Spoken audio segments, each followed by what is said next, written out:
John पुरकिस एक ऐसे इंसान हैं जिनकी जिंदगी में एक वक्त ऐसा आया था जब वो बिल्कुल टूट चुके थे। उन्होंने कैम्ब्रिज यूनिवर्सिटी से अर्थशास्त्र पढ़ा, इंसीड से एमबीए किया, बैंकिंग और मैनेजमेंट कंसल्टेंसी में काम किया, लेकिन फिर भी उनकी जिंदगी एक ऐसे मोड़ पर आ गई जहां सब कुछ बेकार लगने लगा। वो इतने उदास और हताश हो गए थे कि उन्हें खुद को खत्म करने के ख्याल आने लगे। लेकिन यही वो मोड़ था जिसने उनकी पूरी जिंदगी बदल दी।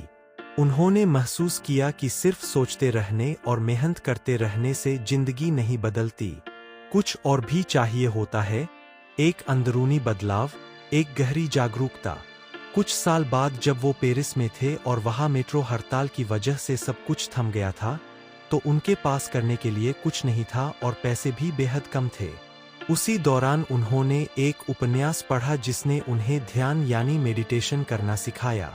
इस एक बदलाव ने उनकी जिंदगी पलट दी। कुछ ही महीनों में वो लंदन वापस आ गए, उन्हें एक बहुत अच्छी नौकरी मिल गई और उनकी आर्थिक स्थिति भी सुधर गई। बाद में उन्होंने ट्रांसेंडेंटल मेडिटेशन सीखी जिसने उन्हें शुद्ध चेतना यानी प्योर कॉन्शियसनेस का अनुभव दिया, एक ऐसी अवस्था जहां कोई विचार नहीं होते, सिर्फ जागरूकता होती है। इन्हीं अनुभवों के आधार पर जॉन पुरकिस ने पहले द पावर ऑफ लेटिंग गो लिखी जो लाखों लोगों तक पहुंची। अब उसकी अगली कड़ी है the power of moving on, जो आगे बढ़ने की शक्ति के बारे में है। अगर पहली किताब ने सिखाया था कि पुरानी चीजें कैसे छोड़े, तो यह किताब बताती है कि उसके बाद क्या करें। असल में जब आप पुरानी चीजें छोड़ देते हैं तो एक खाली जगह बनती है और उस जगह को भरना होता है उन चीजों से जो आप सच में चाहते हैं। इस किताब का केंद्रीय सवाल बहुत सीधा है, मैं क्या चाहता हूँ, मुझे वो अभी तक क्यों नहीं मिला और मैं उसे कैसे पा सकता हूँ। यह 3 सवाल बेहद सरल लगते हैं, लेकिन ज्यादातर लोग इनका जवाब नहीं जानते, और जब तक जवाब नहीं पता तब तक जिंदगी में वो नहीं आता जो हम चाहते हैं। पुरकिस बताते हैं कि हम सबकी जिंदगी में मुख्यतः 4 ऐसे क्षेत्र होते हैं जहां हम फंसे हुए महसूस करते हैं: सेहत, रिश्ते, करियर और पैसा। कोई इंसान सेहत से परेशान है तो कोई अपने रिश्तों से, कोई पेशेवर जिंदगी में अटका हुआ है तो किसी के पास काबिलियत सब कुछ है लेकिन पैसा नहीं। और सबसे दिलचस्प बात यह है कि अक्सर हम एक क्षेत्र में बहुत अच्छे होते हैं लेकिन दूसरे में बिल्कुल ठीक नहीं। जैसे कोई इंसान करियर में बहुत सफल है लेकिन उसकी शादी टूट चुकी है, या कोई बहुत शांत और स्वस्थ है लेकिन हमेशा पैसों की तंगी में रहता है, या कोई अच्छा कमाता है लेकिन सही साथी नहीं मिला। यह असंतुलन क्यों होता है? पुरकिस कहते हैं कि इसकी वजह हमारे अंदर छुपी हुई वो मान्यताएं और दर्द के पैटर्न हैं जिनके बारे में हम खुद भी नहीं जानते। ये वो गहरी धारणाएं हैं जो हमें बचपन में या जवानी में किसी तकलीफदेह अनुभव की वजह से मिली है। जैसे किसी को बचपन में बार बार यह सुनाया गया कि तुम कुछ नहीं कर सकते, तो वो मान्यता उसके दिमाग में इतनी गहरी बैठ जाती है कि वो बड़े होकर भी खुद पर भरोसा नहीं कर पाता, चाहे उसमें कितनी भी काबिलियत हो। पुरकिस इसे पेन पैटर्न्स यानी दर्द के ढांचे कहते हैं। ये ऐसे तजुर्बे होते हैं जो हम पूरी तरह महसूस नहीं कर पाए, जो हमारे अंदर अधूरे रह गए और जो हमारी सोच, हमारे फैसले और हमारी ऊर्जा को हमेशा प्रभावित करते रहते हैं। यही वो अदृश्य ताकतें हैं जो हमें वहां पहुंचने से रोकती है जहां हम जाना चाहते हैं। इसलिए आगे बढ़ने की यात्रा शुरू होती है खुद को अंदर से समझने से। पुरकिस बताते हैं कि जब तक हम अंदर नहीं जाते, जब तक हम खुद से यह नहीं पूछते कि मैं सच में क्या चाहता हूं, तब तक बाहर की दुनिया नहीं बदलती। यही इस किताब का सबसे बड़ा संदेश है, जब आपकी अंदरूनी दुनिया बदलती है तभी बाहरी दुनिया भी बदलती है। अब सवाल यह है कि हम असल में क्या चाहते हैं। पुरकिस कहते हैं कि हमारी इच्छाएं मुख्यतः 3 तरह की होती है। पहली वो इच्छाएं जो हमारे अहंकार यानी ईगो से आती है, जैसे यह दिखाना कि हम कितने सफल हैं, लोगों में अपनी इज्जत बनाना, दूसरों से आगे निकलना। दूसरी वो इच्छाएं जो हमारी असली जरूरतों से आती है, जैसे प्यार पाना, सुरक्षित महसूस करना, अपनी पहचान बनाना। और तीसरी वो इच्छाएं जो हमारी आत्मा की गहराई से आती है, जो हमारे सच्चे स्वभाव के अनुरूप है, जो हमें वास्तव में खुश करती है। पुरकिस समझाते हैं कि ईगो की इच्छाएं पूरी होने के बाद भी हम संतुष्ट नहीं होते। आप एक बड़ी कार खरीद लेते हैं, कुछ दिन अच्छा लगता है, फिर नई चाहत उठती है। यह चक्र कभी खत्म नहीं होता। इसलिए जरूरी है कि हम पहचानें कि हमारी इच्छाएं कहाँ से आ रही है, ईगो से या आत्मा की गहराई से। असली इच्छाएं पहचानने के लिए पुरकिस एक बहुत काम का तरीका बताते हैं। वो कहते हैं, एक कागज उठाइए और लिखिए कि आप जिंदगी के किस किस क्षेत्र में क्या चाहते हैं। सेहत के बारे में, रिश्तों के बारे में, काम के बारे में, पैसे के बारे में। लेकिन सिर्फ लिखने से काम नहीं चलता। जैसे ही आप कोई इच्छा लिखते हैं, तुरंत आपके मन में एक आवाज उठती है जो कहती है, यह नहीं हो सकता, या मुझ में इतनी काबिलियत नहीं है, या यह बहुत मुश्किल है। यही आवाजें आपकी वो सीमित मान्यताएं हैं, वो झूठे विश्वास है जो आपको रोक रहे हैं। इन्हीं झूठी मान्यताओं को हटाना इस किताब का सबसे अहम हिस्सा है। पुरकिस बताते हैं कि जब तक ये मान्यताएं हमारे अंदर है, तब तक हम चाहे कितनी भी मेहनत करें, कितने भी सकारात्मक विचार रखें, नतीजा वही रहेगा। क्योंकि हमारी मान्यताएं हमारी ऊर्जा को आकार देती है, और यही ऊर्जा तय करती है कि हमारी जिंदगी में क्या आएगा। इन मान्यताओं की जड़ें अक्सर हमारे बचपन या जवानी के किसी दर्दनाक तजुर्बे में होती है। मान लीजिए किसी बच्चे को एक बार सबके सामने बेइज्जत किया गया। वो बच्चा उस वक्त जो दर्द महसूस करता है, अगर वो दर्द पूरी तरह महसूस नहीं हुआ तो वो अंदर दब जाता है। बड़े होकर वो इंसान हर उस जगह जहां बेइज्जती का डर हो, पीछे हट जाता है। वो नए मौकों से बचता है, भीड़ में बोलने से कतराता है, और उसे खुद भी नहीं पता कि वो ऐसा क्यों करता है। पुरकिस एक बहुत खास अभ्यास बताते हैं, जिसे वो कंप्लीशन यानी पूर्णता का अभ्यास कहते हैं। इसमें आप उस पुराने दर्दनाक तजुर्बे को दोबारा याद करते हैं, उस वक्त की भावनाएं, वो गुस्सा, वो शर्म, वो डर, और उन्हें इस बार पूरी तरह महसूस करते हैं। जब आप किसी दर्द को भागने की बजाय उसके साथ बैठते हैं, उसे पूरी तरह अनुभव करते हैं, तो वो धीरे धीरे कम होने लगता है। उसकी पकड़ ढीली पड़ जाती है, और जब वो दर्द कम हो जाता है, तो उससे बनी हुई झूठी मान्यता भी कमजोर पड़ जाती है। यह कोई जादू नहीं है, यह एक गहरी मनोवैज्ञानिक सच्चाई है। हम जो दर्द अंदर दबाते हैं, वो हमें नियंत्रित करता है। जब हम उसे बाहर निकालते हैं, उसे जीते हैं, तो वो हमारी पकड़ से आजाद हो जाता है। पुरकिस यह भी बताते हैं कि हमारी मान्यताएं कैसे काम करती है। जब हम किसी चीज को मन से नहीं चाहते, भले ही जुबान से चाहते हों, तो वो हमारी जिंदगी में नहीं आती। जैसे कोई इंसान कहता है, मुझे अच्छे रिश्ते चाहिए, लेकिन अंदर से उसे यकीन है कि मेरे साथ कोई टिकेगा नहीं, या सब लोग धोखा देते हैं, तो वो अंदरूनी मान्यता इतनी ताकतवर है कि वो उसके बाहरी इरादे को हरा देती है। उसकी जिंदगी में रिश्ते आएंगे और टूट जाएंगे बार बार, क्योंकि उसकी मान्यता यही कह रही है। इसीलिए पुरकिस जोर देकर कहते हैं, सिर्फ पॉजिटिव थिंकिंग काफी नहीं है। अगर आप ऊपर से सकारात्मक बातें सोच रहे हैं, लेकिन अंदर से नकारात्मक मान्यताएं हैं, तो वो मान्यताएं ही जीतेंगी। पहले उन मान्यताओं को साफ करना जरूरी है, और इसका तरीका है उन्हें पहचानना, उनके पीछे के दर्द को महसूस करना और उन्हें जड़ से हटाना। पुरकिस एक बहुत व्यावहारिक अभ्यास देते हैं। वो कहते हैं, जो इच्छा आपने कागज पर लिखी है, उसे पढ़िए, और जो भी विरोध या असहमति मन में आए, उसे भी लिख लीजिए। जैसे, मैं एक सफल उद्यमी बनना चाहता हूँ, और तुरंत आवाज आती है, लेकिन मेरे पास पैसे नहीं है, मुझे कुछ नहीं आता, पहले कभी किया नहीं। इन सब विरोधों को लिख लीजिए। फिर सोचिए, ये विचार कहाँ से आए, कब से है ये, किसने कहा था यह आपसे। उस याद को ढूंढिए, उस वक्त की भावना को फिर से महसूस करिए, और तब तक महसूस करते रहिए जब तक वो भावना कमजोर न हो जाए।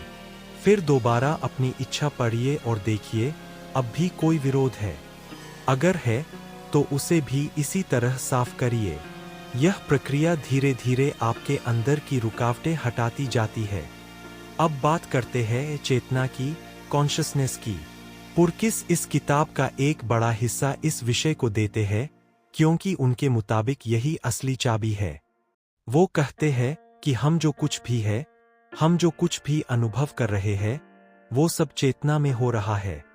हमारे विचार, हमारी भावनाएं, हमारी इच्छाएं सब चेतना के अंदर है। लेकिन हम में से ज्यादातर लोग अपनी चेतना के बारे में नहीं जानते। हम सोचते हैं कि मैं वो हूं जो मैं सोचता हूं, जो मैं महसूस करता हूं, जो मैं करता हूं। लेकिन पुरकिस कहते हैं नहीं, मैं वो नहीं है। मैं वो जागरूकता है जो इन सब को देख रही है। जैसे एक सिनेमा में पर्दा होता है और उस पर फिल्म चलती है। हम फिल्म के किरदारों में इतने डूब जाते हैं कि भूल जाते हैं कि हम पर्दा है, किरदार नहीं। जब हम सुबह बिना अलार्म के धीरे धीरे जागते हैं, उस एक पल में जब नींद टूट रही होती है, हम सिर्फ जागरूक होते हैं। कोई विचार नहीं, कोई चिंता नहीं, कोई पहचान नहीं, बस एक शांत उपस्थिति। यही शुद्ध चेतना है। लेकिन कुछ ही सेकंड में मन शुरू हो जाता है, आज क्या करना है, कल क्या हुआ, चाय बनानी है, और वो शांत उपस्थिति ढक जाती है।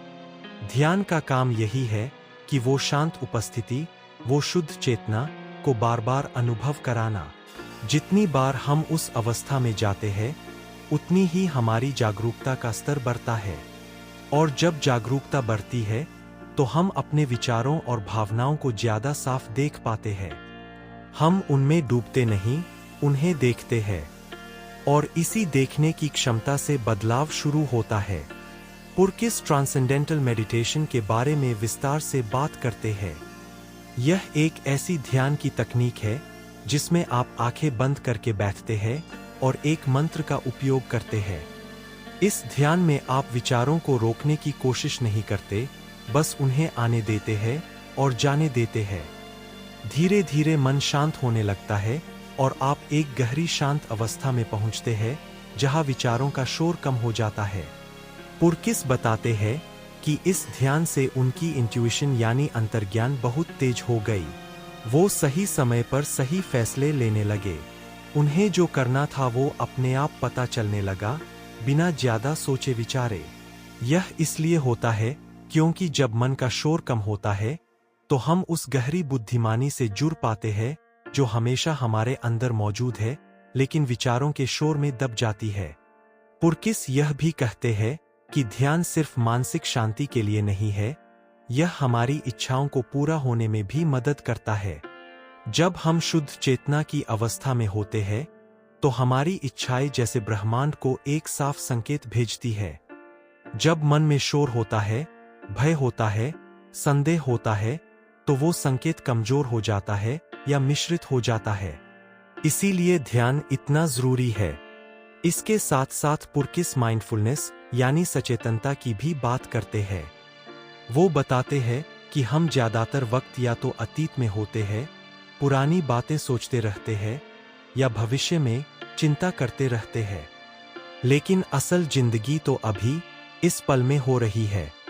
जब हम वर्तमान में होते हैं, तभी हम पूरी तरह जीते हैं और तभी हमारे अंदर की शक्ति सबसे ज्यादा होती है।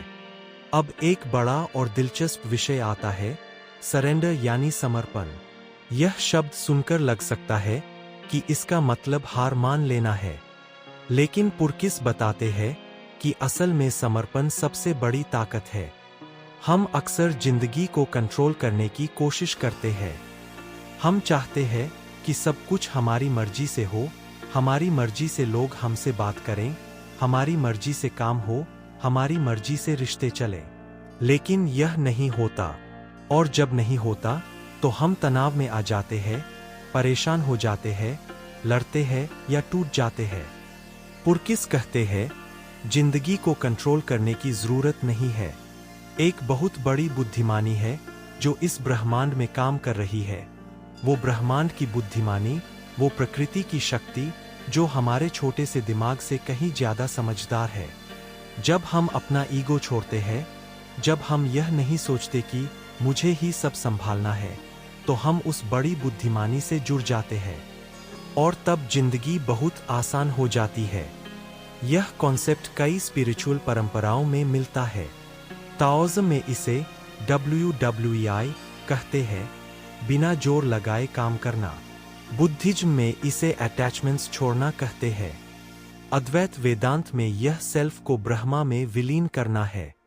पुरकिस ने अपनी स्पिरिचुअल यात्रा में इन सभी परंपराओं से सीखा है।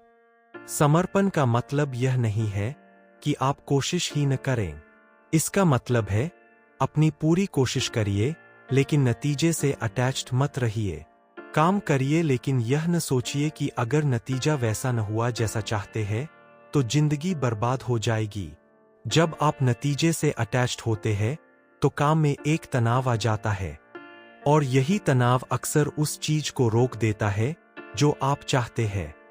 पुरकिस एक बहुत महत्वपूर्ण बात कहते हैं जो बहुत से लोग नहीं जानते। हमारी इच्छाएं अपने आप पूरी होने की क्षमता रखती है, बशर्ते हम रास्ते में न आए। जैसे एक बीज जमीन में बोया जाए तो वो खुद ब खुद पेड़ बनता है, लेकिन अगर हम उसे हर रोज उखाड़ कर देखें कि जड़ें निकली या नहीं, तो वो कभी नहीं पनपेगा। इसी तरह जब हम किसी इच्छा को मन में साफ रखते हैं, उस पर भरोसा करते हैं और फिर उसे ब्रह्मांड पर छोड़ देते हैं, तो वो पूरी होती है। लेकिन अगर हम हर पल सोचते रहें हुई या नहीं, कब होगी, होगी भी या नहीं, तो हम खुद ही उसे रोक देते हैं। पुरकिस यह भी कहते हैं कि इच्छाएं अक्सर उन तरीकों से पूरी होती है जिनकी हम कल्पना भी नहीं कर सकते। इसलिए जरूरी नहीं कि हम यह तय करें कि इच्छा कैसे पूरी होगी। बस इच्छा साफ रखिए और रास्ता ब्रह्मांड पर छोड़िए। इसे वो ब्रह्मांड के माध्यम से प्रकटीकरण यानी मैनिफेस्टेशन थ्रू द कॉस्मोस कहते हैं।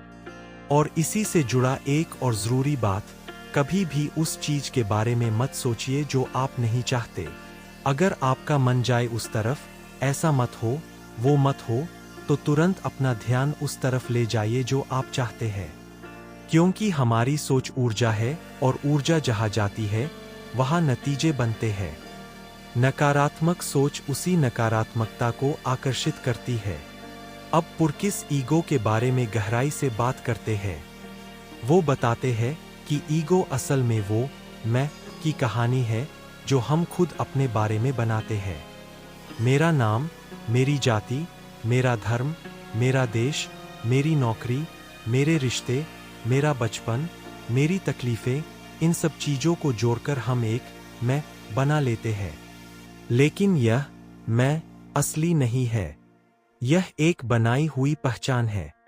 और इसी बनाई हुई पहचान को बचाने के लिए हम कितना कुछ करते हैं, झूठ बोलते हैं, लड़ते हैं, दूसरों को नीचा दिखाते हैं, खुद को साबित करने में लगे रहते हैं। यही ईगो की लड़ाई है। पुरकिस कहते हैं, जब आप ध्यान करते हैं और उस शुद्ध चेतना को अनुभव करते हैं, तो धीरे धीरे यह ईगो कमजोर पड़ने लगती है। आप महसूस करते हैं कि आप इन सब लेबल से बड़े हैं। आप सिर्फ जागरूकता है, वो साक्षी जो सब देख रहा है। और जब यह समझ आती है, तो बहुत सी चीजें जो पहले जरूरी लगती थीं, वो अपना जोर खो देती है। ईगो के कमजोर होने से एक बहुत बड़ा फायदा होता है, आप दूसरों को जज करना बंद कर देते हैं। आप उनकी कमियों को उतनी तीखी नजर से नहीं देखते। आप ज्यादा दयालु और समझदार बन जाते हैं। और इससे आपके रिश्ते बेहतर होते हैं, आपका काम बेहतर होता है, आपकी सेहत बेहतर होती है। पुरकिस ने अपने गुरु SPH श्री नित्यानंद परमशिवम से बहुत कुछ सीखा है। वो 2014 में उनसे मिले और उन्होंने कई ऐसी आध्यात्मिक तकनीकें सीखीं जो उन्होंने इस किताब में साझा की है। इनमें वैदिक परंपरा की कई गहरी समझ शामिल है, जैसे यह कि हम सब एक ही चेतना के अलग अलग रूप हैं। अद्वैत वेदांत का यह सिद्धांत कहता है कि अलगाव एक भ्रम है, हम सब एक ही है। यह सुनने में दार्शनिक लग सकता है, लेकिन इसका व्यावहारिक मतलब है, जब आप खुद को दूसरों से अलग नहीं समझते, तो आप उनसे डरते नहीं, उनसे जलते नहीं, उन्हें दुश्मन नहीं समझते। तब आप ज्यादा खुलकर जी सकते हैं, ज्यादा प्यार से जी सकते हैं। पुरकिस यह भी बताते हैं कि उन्होंने बुद्धिज्म, कबलाह और सूफिज्म से भी बहुत कुछ सीखा है। हर परंपरा एक ही सच्चाई को अलग अलग भाषा में बताती है कि हमारे अंदर एक अनंत शक्ति है, कि हम जो सोचते हैं वो हम बन जाते हैं, और कि जब हम ईगो से ऊपर उठते हैं तो जिंदगी बहुत आसान और सुंदर हो जाती है। अब बात करते हैं जिंदगी के उन 4 क्षेत्रों की जहां पुरकिस ने इन तकनीकों को लागू करने की बात कही है। पहला क्षेत्र है सेहत। पुरकिस कहते हैं कि हमारी शारीरिक सेहत हमारी मानसिक और भावनात्मक स्थिति का प्रतिबिंब है। जो लोग हमेशा तनाव में रहते हैं, अपनी भावनाओं को दबाते हैं, जिनके अंदर बहुत पुराने दर्द दबे हैं, वो अक्सर बार बार बीमार पड़ते हैं। जब आप अपने अंदर के दर्द को साफ करते हैं, ध्यान करते हैं और वर्तमान में रहना सीखते हैं, तो आपकी सेहत भी बेहतर होने लगती है। यह कोई अंधविश्वास नहीं है। रिसर्च से यह साबित हो चुका है कि ध्यान और माइंडफुलनेस से कोर्टिसोल यानी तनाव का हार्मोन कम होता है, नींद बेहतर होती है और इम्यून सिस्टम मजबूत होता है। दूसरा क्षेत्र है रिश्ते। पुरकिस बताते हैं कि हमारे रिश्तों की समस्याएं अक्सर हमारे अपने अंदर के घाव दिखाती है। हम उन्हीं लोगों की तरफ खींचते हैं जो हमारे पुराने दर्द के पैटर्न को दोहराते हैं। जैसे अगर किसी को बचपन में बहुत अनदेखा किया गया, तो वो ऐसे साथी की तरफ खींचेगा जो उसे अनदेखा करे, क्योंकि यही उसके लिए जाना पहचाना है, भले ही दर्दनाक हो। जब आप अपने दर्द के पैटर्न साफ करते हैं, तो आपके रिश्ते भी बदल जाते हैं। आप ज्यादा स्वस्थ रिश्ते बनाने लगते हैं। आप दूसरों से उम्मीदें रखना कम कर देते हैं और उन्हें जैसे है वैसे स्वीकार करने लगते हैं। और यह स्वीकृति रिश्तों को बहुत गहरा और मजबूत बनाती है। तीसरा क्षेत्र है करियर और काम। पुरकिस यहाँ एक बहुत जरूरी बात कहते हैं, जब आपकी इंट्यूशन यानी आपका अंतर्ज्ञान मजबूत होता है, तो आप सही समय पर सही फैसले लेते हैं। आपको ज्यादा सोचना नहीं पड़ता, जवाब अपने आप आता है, और यही जवाब अक्सर सबसे सही होता है।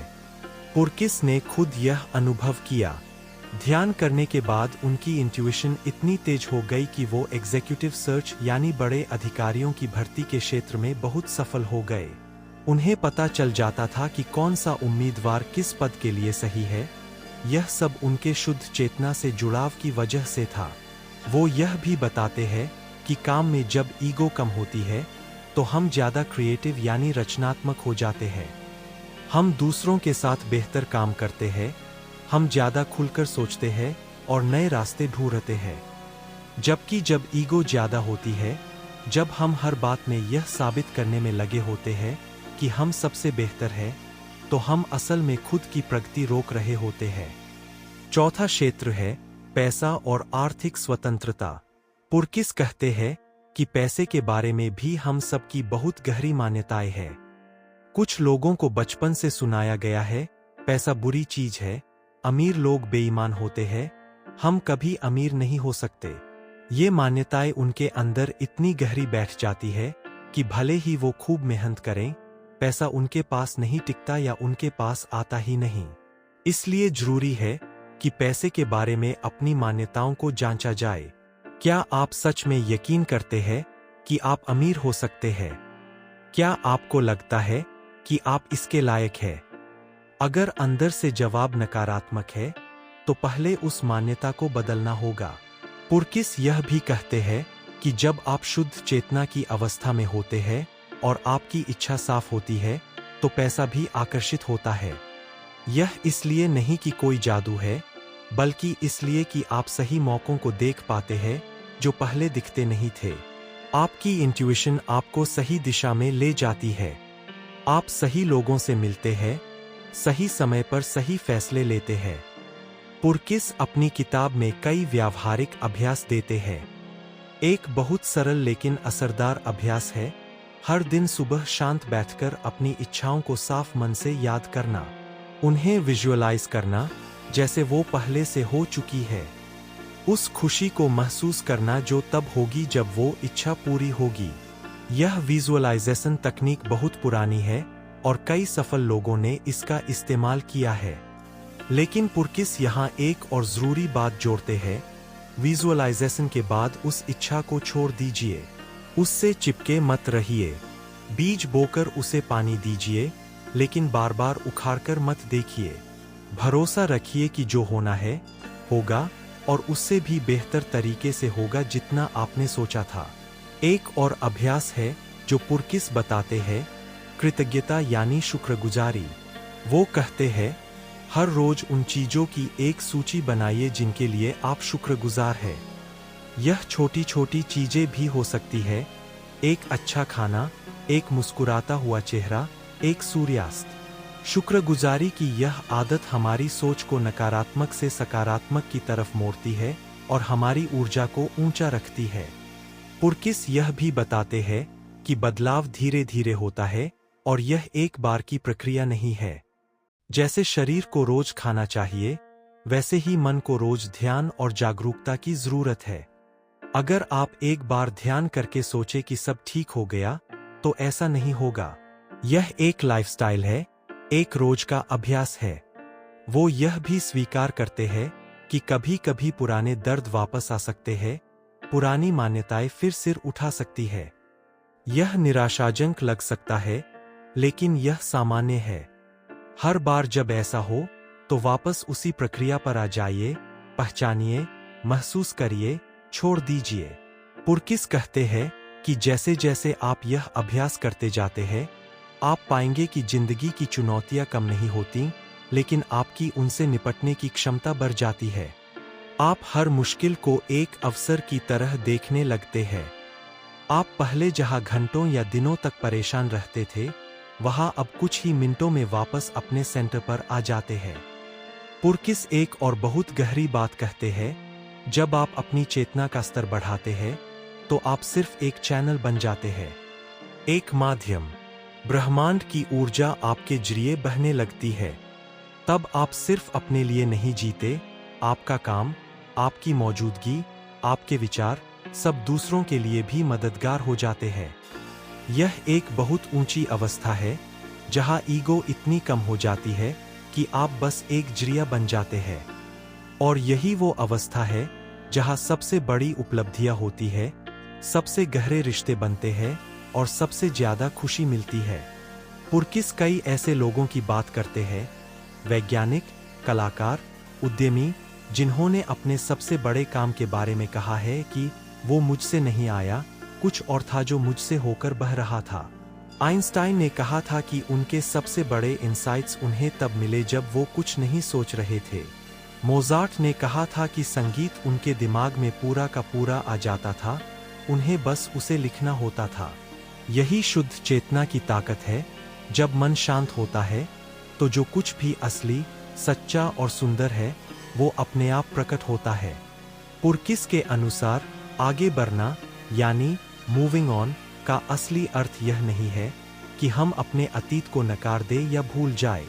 इसका अर्थ है अतीत के बोझ को, उसकी पीड़ा को, उसकी सीमाओं को पूरी तरह से समझना, महसूस करना और फिर उन्हें जाने देना, ताकि हम अपने वर्तमान में पूरी तरह मौजूद हो सकें और अपने भविष्य को नई ताजी आंखों से देख सकें।